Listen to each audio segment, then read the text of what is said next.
Okay, I'm just gonna record short videos because I don't know, I have like 5 right now and I haven't uploaded them because I'm like, oh, I gotta edit this or I gotta edit that.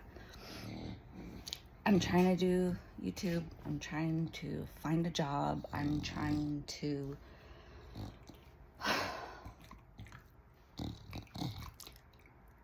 get into insurance sales because it'll give me the schedule and the life that I want, which is to be pretty much stay-at-home mom and take my kids to school, pick them up, chaperone their little school events.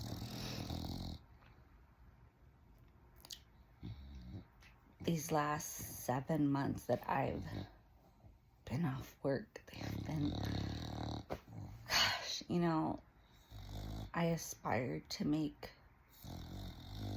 so much money, and it wasn't because I was greedy. It was because that's what I thought success was in the US, And it is. I mean, success is monetary. But I know. He worries about me. But, yeah, it's been a serious struggle to go through this. I feel like it's been so stressful. And yesterday we finally maxed out one credit card.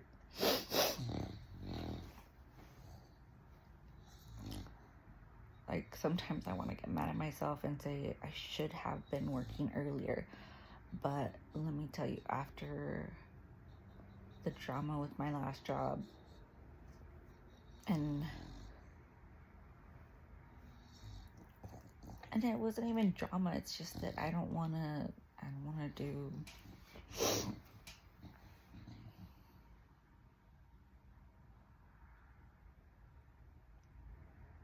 it was like a lot of holding my principles, like my morals and my ethics, and I was like, I don't want to compromise those.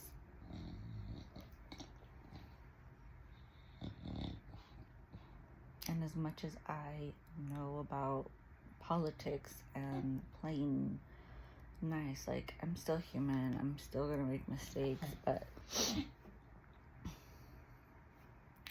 it's weird, like, I'm seeing the world in, like, I see it in multiples. So I grew up here, right? So I'm a U.S. citizen. I'm a millennial. But I'm raised by Mexican parents that are, like, from the Pueblo, Going to Mexico City was like, whoa. So I'm raised by people like that. He knows sometimes when I need him. I'm laying down because I'm just...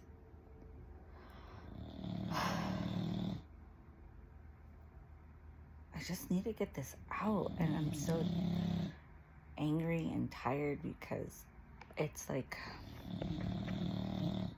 So when you have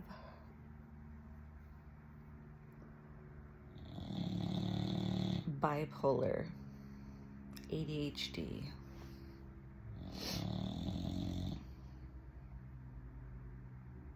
PTSD from the military,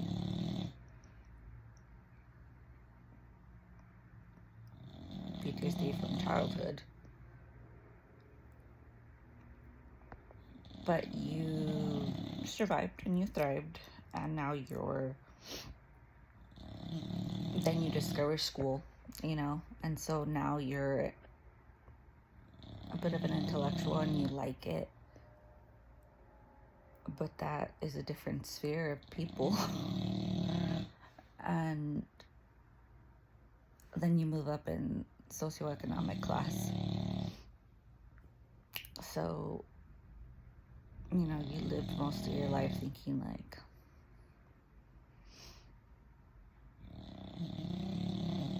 you were a big fish in a small pond.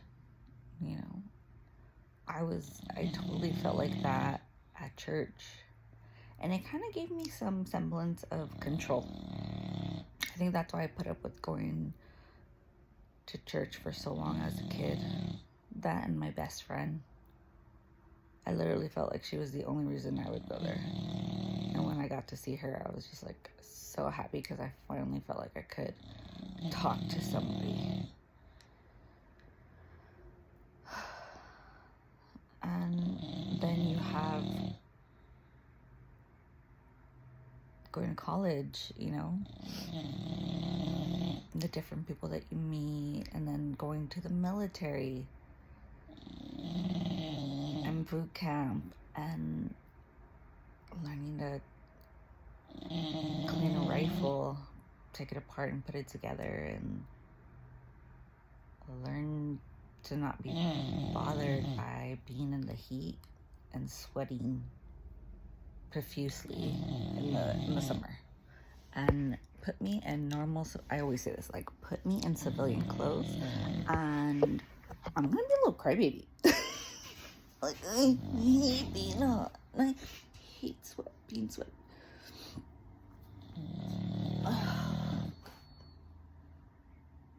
And see, this is all anxiety too, so yeah, add that one too. Depression.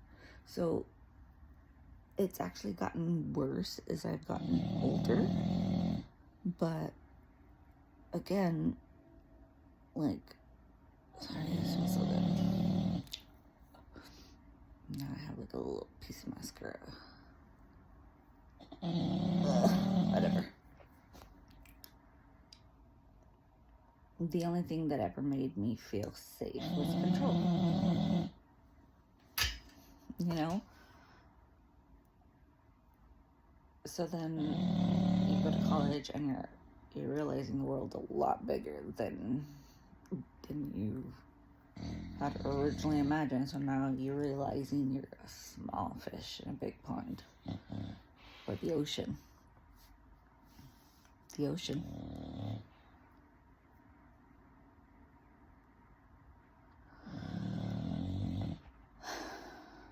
Realizing that if somebody has control over you with a paycheck like that, you're gone. You don't matter.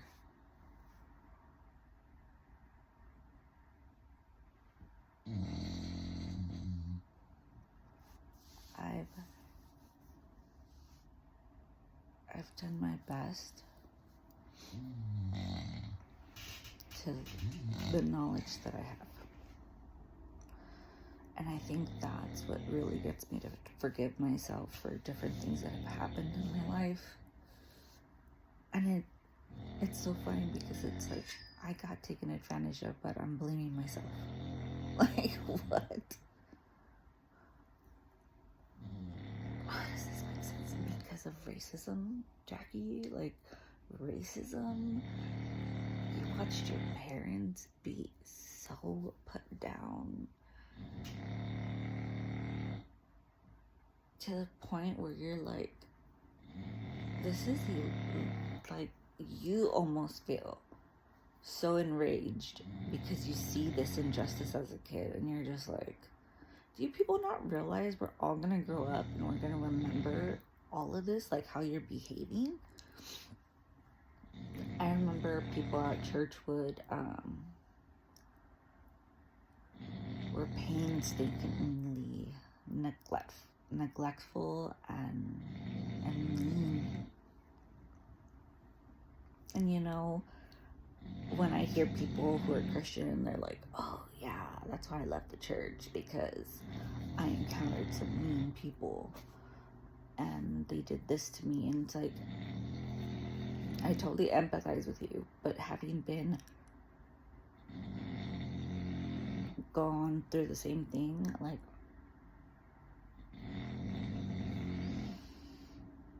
my mom went to the pastor, told him a thing. The thing resulted in him getting rid of somebody in my family, excommunicating them.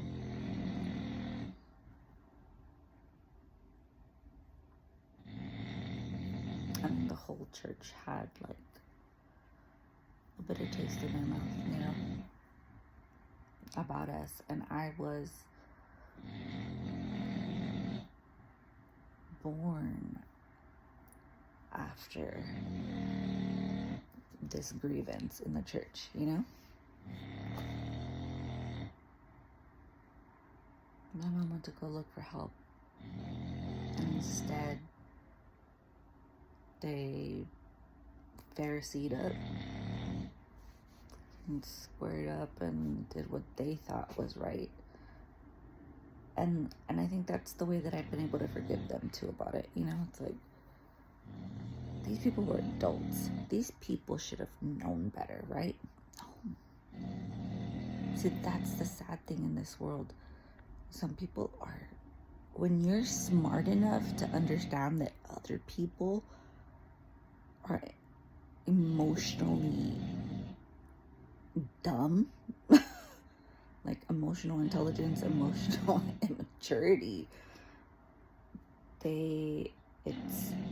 it's because of how they grew up and how they, 0 to 7, like how that perception of the world impacts in your subconscious, that this is how it's going to roll out. And so if you see those patterns, if you see those, you just are like, how did this happen again?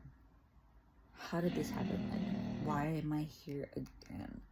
Oh my gosh, you know? It's when you're truly embarrassed for yourself. Like, nobody has to be in the room and you're just like, how is this? How am I here again? You know? And it's because you're not, it's like a wonderful thing. You're not willing to put up with that feeling. No, you want better. You want for things just to be good, you know? And I was doing good. My mental health slipped after this happened. People took advantage of me, and I signed an NDA, so I can't talk about the matter.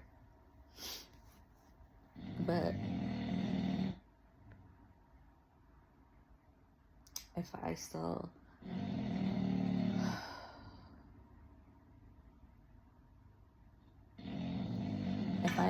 there was somebody out there I could lean on, I would. But right now, a lot of my friends are going through stuff too. My other friend who's a veteran, she's a single mom, and she's struggling so much in so many ways. Financially, emotionally, physically. And I see her drowning, And I'm just like, I'm here for you. Like, I love you. Everything's gonna be okay. And for other people too. And they've been that for me. And when they have, I'm so shocked. I'm so shocked how my battle buddies help me. But they're my battles,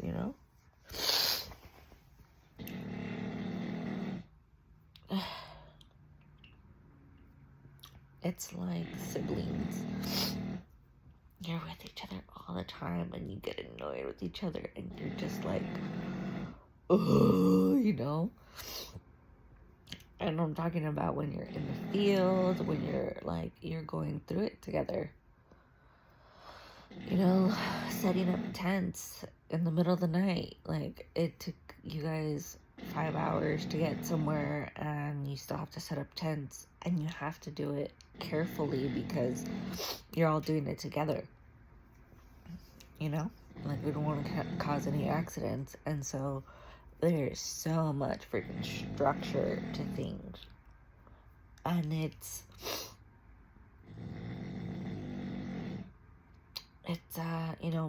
the military, there's this phrase that they said in basic, and I never ever forgot it because it tickled my fancy. Like, it was so psychologically daring to say, you know? And it was, we're gonna tear you down and then we're gonna build you up. That's how the sergeant was like, I'm gonna tear you down, I'm gonna build you up. Can't train the mind, we'll train the body. And just different little scenes like that. And I remember thinking, it's truly what they did. You know, they sleep deprived us. They withheld, like, all forms of sugar. Like, except the natural ones, like fruits and stuff. You know, it's like they wore us down.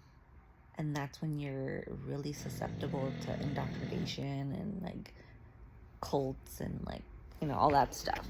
So psychologically, we were primed. They knew that sleep deprivation, tons of labor, and I'm just like, they were training us, you know, because that's what it's like. And you just learn to live through the suck. Like, military saying, like, embrace the suck. You just embrace it. And when you think of the word and how it's used, like, words have so much meaning. And that's why in the Bible, like, people would name their kids specific stuff. Like, I can't think of an example right now, but it was always like Bethlehem. It also means house of bread in Hebrew. Like, stuff like that. And so words are so powerful. And I was like, embrace the suck. To embrace, you're embracing your spouse. You embrace your children. You embrace your dog. It's almost like the feeling of, like, the prodigal son running home, you know?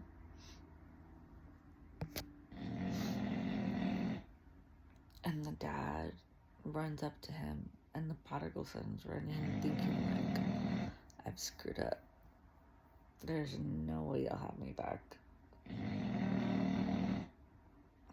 And the dad just runs up to him and just embraces his son.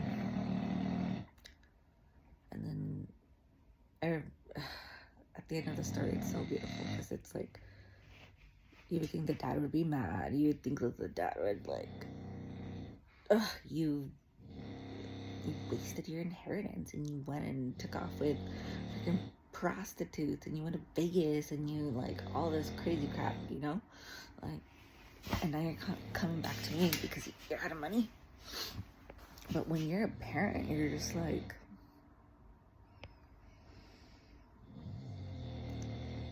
okay, you're like, if you're a healthy parent, you would do anything for your child, right? That's kind of what we were created to do.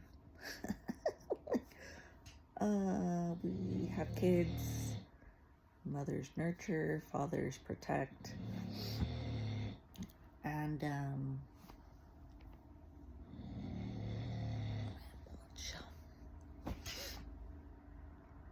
when you don't have parents who step into that role,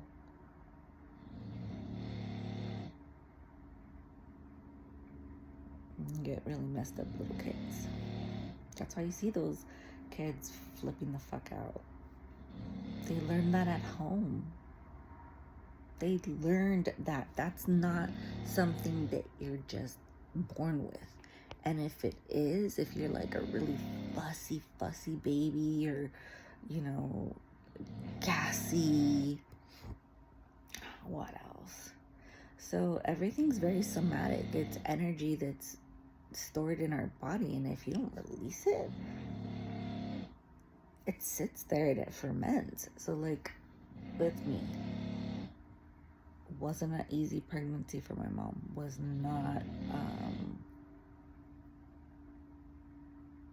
not wanted.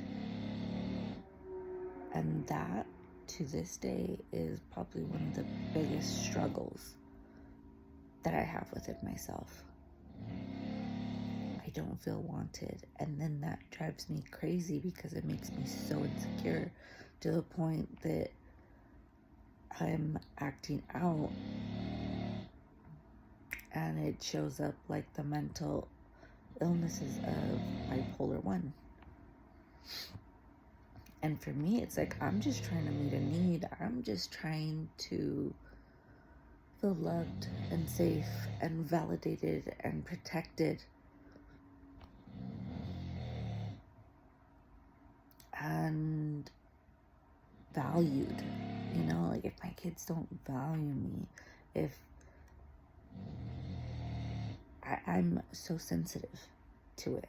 But it's the pendulum swing. You know, I think I heard it yesterday where they're like, it's a pendulum swing of energy. Like, don't give your energy to other people. But within that is a deeper meaning of like, don't think too much negatively, because if you give it so much energy, you're just gonna make it pendulum swing, and they're gonna have so much good happen to them. You know? So what you want to do is pray for them.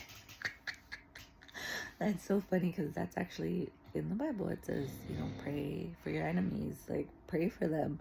And I remember, and I was like, dude, that's the freaking hardest thing ever. I don't want to freaking pray for my enemies. God, no. You know, if I get really bad, I go Spanish. Like, no. Yo no voy a hacer eso. Que se va a la chingada. Que come una verga, no. Oh, did I wake you? Sorry. I'll be quiet. You gonna love me? You gonna love me? Okay, stay there, because and you snore. I love him. I love my little chapitos, but he snores.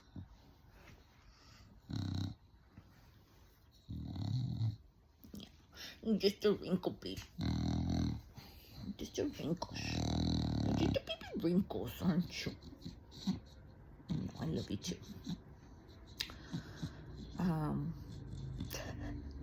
When I'm in therapy, when it's really bad, like this, my therapist was like, oh, you're in bed taking this call. And I'm like, yes. We do it on a Doxy. It's just so funny. It's like Zoom. And she'll be like, oh, I hear Chapo. Just the baby. Oh, dude, Chapo. Stop. No, stop. Yeah. He gets crazy with it. If I let him, it'll go on for like ever. No te enojes conmigo.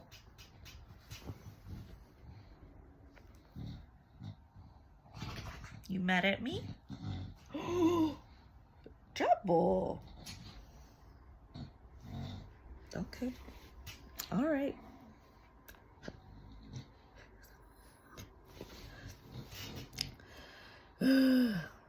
He's definitely my little support animal.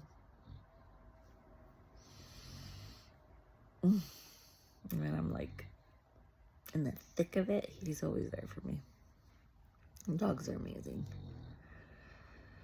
So now I've been going so hard trying to get a job. So hard. And it's scary because right now, God, I feel like so scared to say this, because I'm like, if I post this, the whole world's gonna see this. You know, it's like, keep that in mind. Like, everything out there is for the whole world to see. And that's terrifying. But I mean, I live my life and I'm not ashamed of it. Like, if somebody were to ask me, like, oh, are you Christian? Like, yeah.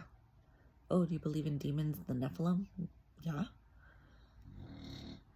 Do you think that the world is going to end and Christ is going to come back and he's going to take his church to heaven? Yeah.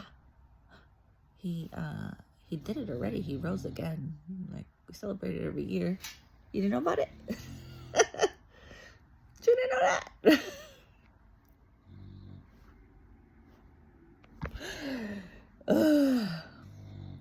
But some odd reason, I'm extremely terrified to say it on YouTube. Yeah. Yeah, this is going to be digital evidence of my life, and this is going to be a historical record, and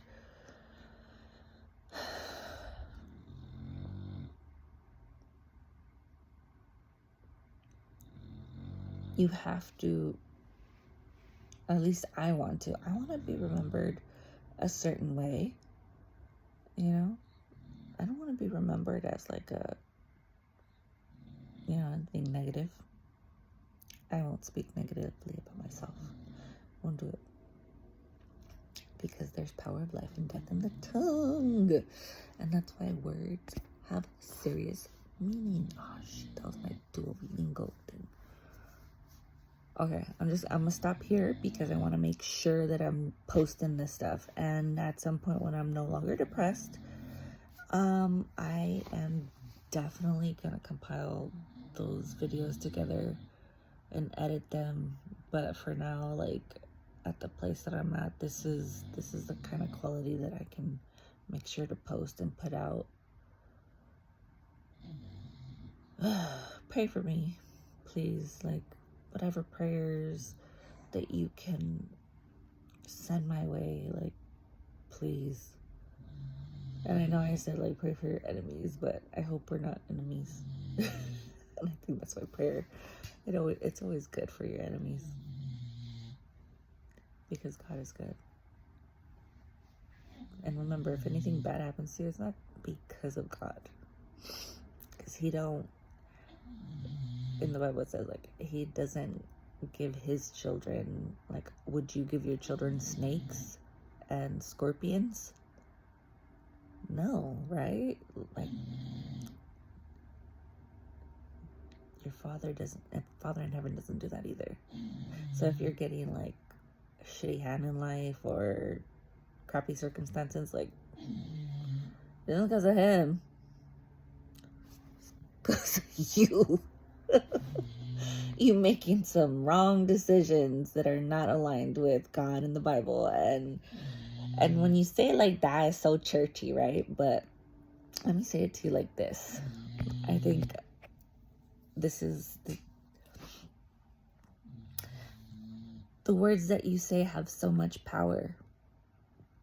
Lucky girl syndrome is real. Manifestation is real. It's like casting a spell. And the American church does not like to talk about witches, spirits, demons, yet that's a third of God's ministry. They talk about how when King Saul came into power and then God took the Holy Spirit, like, Saul was perturbed by all the demons. Like, he ended up kind of going mad, you know, because he was just like, there was no protection. There was no protection from God. And when you get to a high stature in leadership, like, dude, the consequences are so much worse if you're, you know, fucking around, you know? I'm learning French, guys. I'm so sorry. Okay.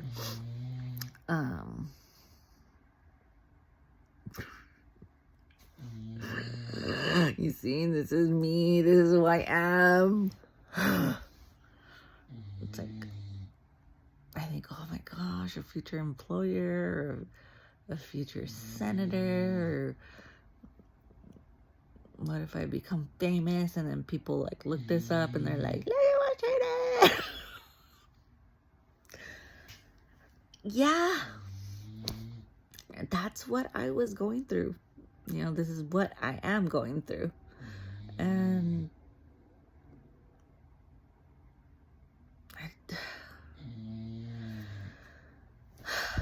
like, I hold my breath because, yeah, I wouldn't want people watching this happen, but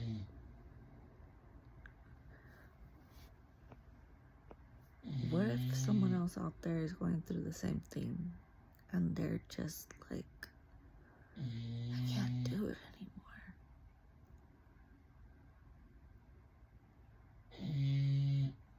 Like, this is for you. I was in corporate. I made over $150,000 a year. I was a veteran.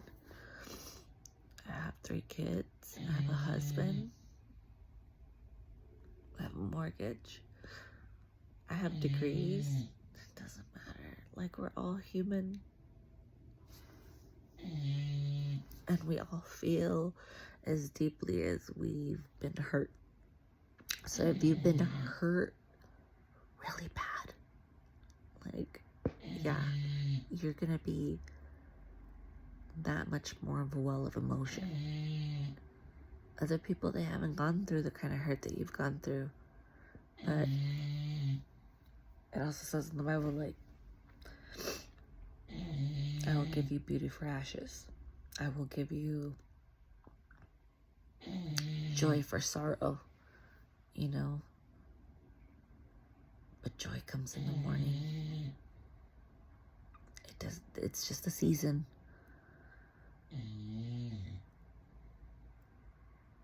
Again, this is like the Christian-y stuff, but if I said it in like New Age, I'm sorry. Like, I loved reading some of those books. I love the intention of Abraham Hicks, you know, but it's like, yo, that's, you know, that's a demon, right? It's a familiar spirit. And like, how could a demon say good things? It's like, the demons know the Bible, dude. Like, the devil knows the Bible better than you. Better than me. And it's about being a counterfeit, you know? There's always going to be truth in it until it's a little twisted. It'll just be off, like something will be off. It's like people who are pedophiles. There's just something, like, they're genuine and they're nice and they're such good people. And, you know, and we forgive. When we think that you're a good person, like, yeah, you have the latitude to, you know, be human. But something's just off. Something's not right, you know? And you have to be very aware of the people in the world and all those things. So again, this is why it's like fear of being seen. Like, I'm not saying that anybody is right for, you know, their opinions, because honestly, it's like only God could judge me. Tupac. But you're still supposed to be doing right by people. You can't be going around fucking shit up.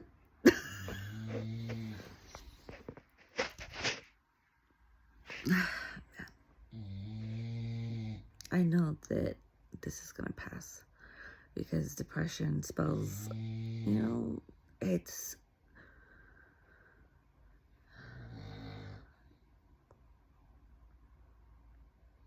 you know, in Papua New Guinea, there's like a tribe or whatever, and I learned this in like Psych 101, like in junior college. The class was rolling and the movie was going, and they pretty much said that they had this ritual for grieving. So when somebody died, the person would go into their hut and not come out for 30 days. You know, I'm not sure about the bathroom or the showering stuff. I don't know. I was just thinking about that right now. I was like, ooh. But the whole village will come and bring them platters of food or, you know, like water. But they're in the hut for 30 days. They're grieving. And day 31, they get up. And they get out of their hut. And life goes on. And I was like, that would be so cool. Because, you know, like, I miss my dad. I miss my grandfather.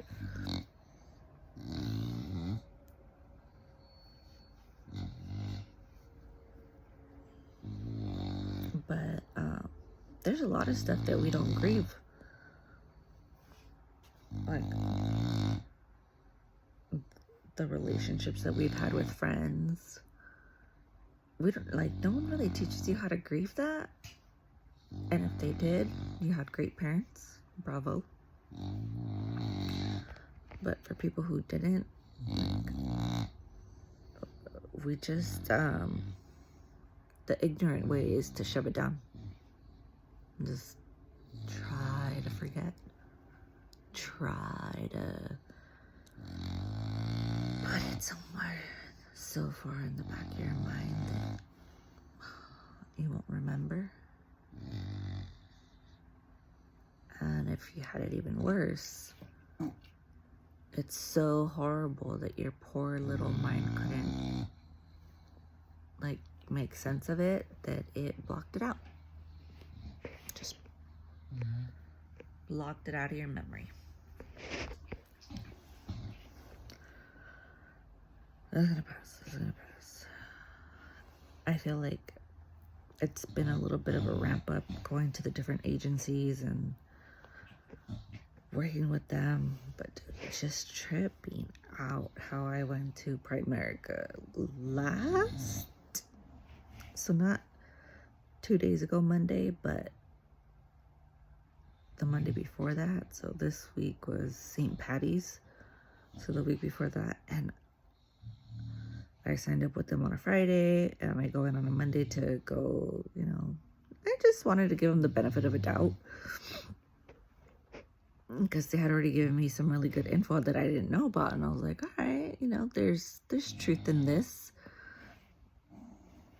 But then I go and get there, and they're having like this big old powwow and talking it all up, and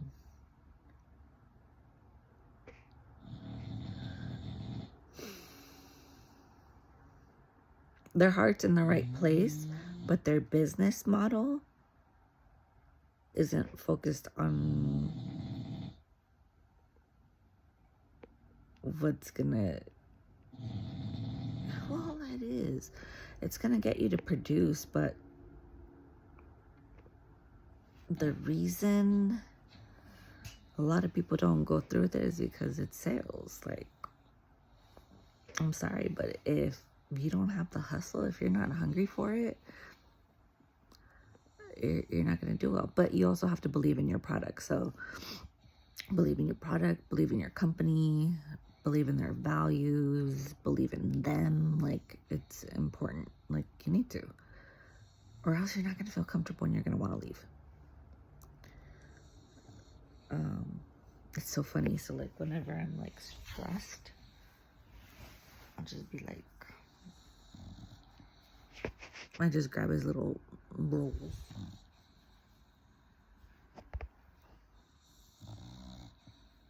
He loves it. For me, it's like a fidget spinner. His little rose. Oh, that arm. Look at that arm. Oh, just love it. I know I'm talking about you, but it's because you're delicious. Go to sleep. Good boy.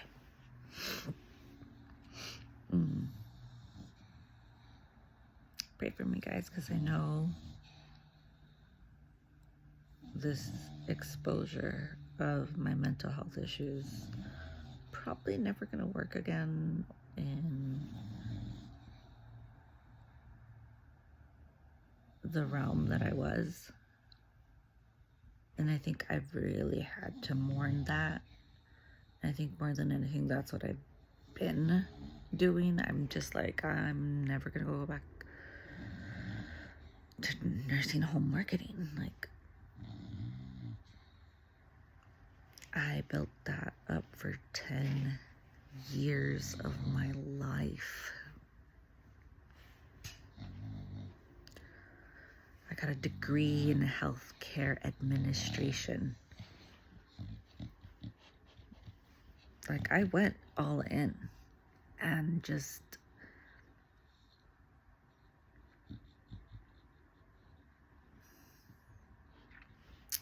again, I thought about the money, I thought about the title.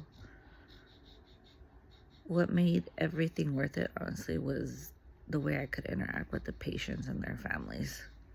Being there for them, knowing that they were getting screwed over by my facility in some way, somehow.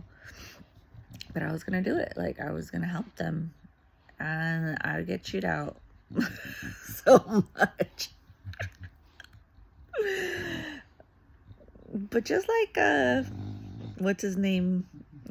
Is it an Inglourious Bastards? Captain something. It was Brad Pitt's character. He's like, you're like, no, I'm gonna get chewed out. But I've been chewed out before. And that's okay. Like, I could take a good ass chewing. But that's the sad part about nursing home marketing is, you know, it is a business and it's for profit, and the owners are very few Jews in Los Angeles, and they own a majority of the nursing home market. There's also it's Providence. Providence is Mormon? Yeah, they're Mormon owned. Who else? That's all that I've worked with. The Mormons, the Jew owners. And the thing is, when it comes down to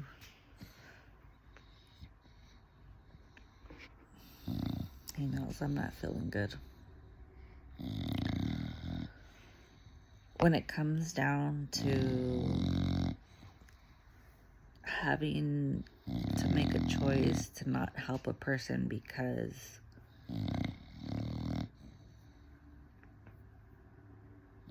we're gonna lose money, like, but no building is gonna take them. Do you know how freaking awful that is? How disgusting and inhumane that is? I helped a guy who was like 53 years old.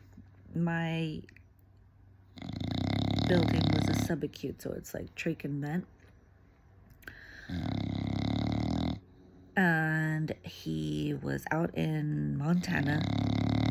He was visiting. He got drunk. And he fell, and he ended up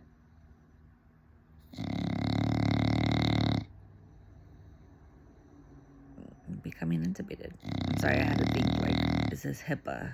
I don't think it is.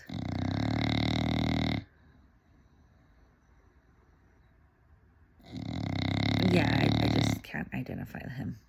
Because it could be anyone. I've worked with people for 10 years, right? But,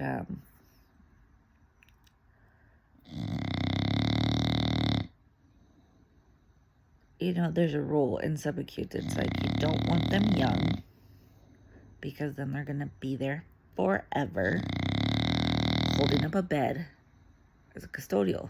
But in subacute, it's not that bad. You want to keep it packed, you know, because that's kind of like your money maker in the building. So it's like half skilled, half subacute, trach and med.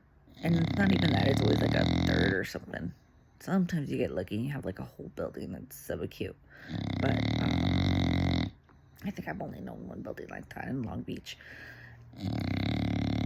And Chapel Hill. So the guy was like between 50 and 55. And his mom, they lived locally, like, to my building. And I was like, dang. And nobody was, the social worker that I talked to, she was like, oh, I think it's a job. Hold on.